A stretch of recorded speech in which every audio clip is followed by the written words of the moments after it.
contre la communauté. 2.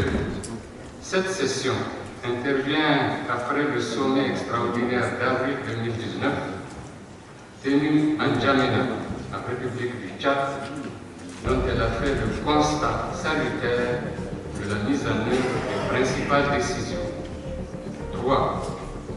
Le Conseil exécutif salue le transfert provisoire du siège du secrétariat exécutif de la CENSA en N'Djamena, en République du Tchad, qui a permis la relance des activités ainsi que l'élaboration d'un plan d'action et d'un budget pour l'exercice 2022. Je voudrais juste vous dire que le conseil exécutif de la CILSAD s'est tenu du 28 au 30, précédé certainement par une réunion d'experts. Et ce conseil exécutif a eu à examiner et adopter un plan quinquennal d'action prioritaire 2022-2026, ainsi que le budget de la CILSAD au titre de l'année 2020. Et comme vous le savez, cette organisation, à cause de la crise en Libye, a été plongée pendant longtemps dans une léthargie dont les États membres essaient de faire sortir. Et à ce titre, en 2019, un sommet extraordinaire tenu à N'Djamena au Tchad avait transféré provisoirement le siège de cette organisation de Tripoli à N'Djamena.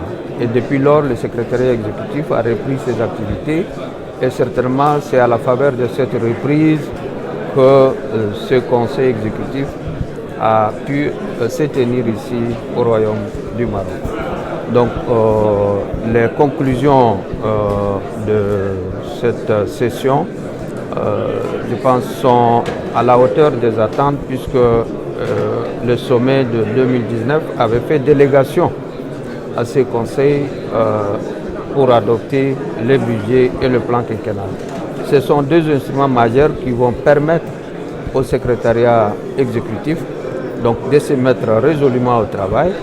Ce n'est pas facile, c'est vrai, après tant d'années d'interruption de ces activités, que le secrétariat puisse reprendre, mais nous avons noté un engagement fort de la part de l'équipe en place pour effectivement relever les défis liés à la renaissance et à la relance donc, de cette organisation ô combien importante pour les États membres. Et cette organisation, comme vous le savez, a pour vocation d'engager des actions en faveur surtout des États membres dans le domaine du développement durable et dans le domaine sécuritaire, surtout en ce qui concerne les questions de paix et de sécurité. Et à ce titre, effectivement, le traité révisé de cette organisation prévoit la mise en place donc, de deux conseils permanents, un conseil permanent pour le développement durable et un conseil permanent pour la paix et la sécurité. Je me félicite de l'engagement chaque fois renouvelé du Royaume du Maroc, donc d'appuyer cette organisation pour occuper sa place dignement et accomplir sa mission comme il se doit. Et je pense que vous avez constaté que le Conseil a rendu effectivement un hommage mérité à Sa Majesté le roi Mohamed VI pour son engagement, son appui constant donc, à cette organisation. Je voudrais, pour conclure, me féliciter des conditions ô combien excellentes dans lesquelles ce Conseil s'est déroulé.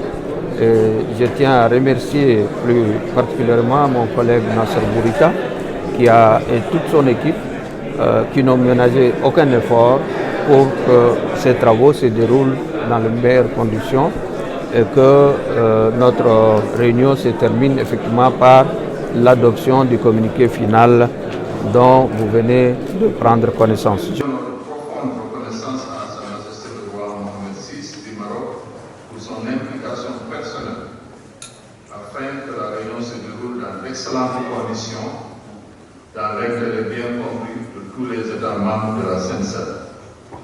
3. Réitérons notre infinie gratitude à Sa Majesté Mohamed VI pour son rôle déterminant et ses efforts constants pour permettre à la Seine-Saint de poursuivre ses actions en faveur des populations de l'espace Seine-Saint. 4. Saluons également l'implication personnelle de Sa Majesté Mohamed VI pour ses actions pour la restauration de la paix et de la stabilité dans les États membres affectés par le fléau du terrorisme. 5.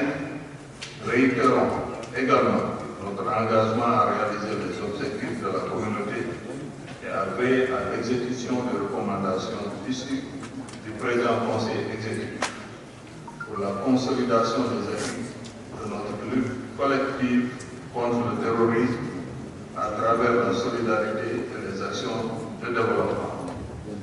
Fait à Rabat le 30 mars 2022.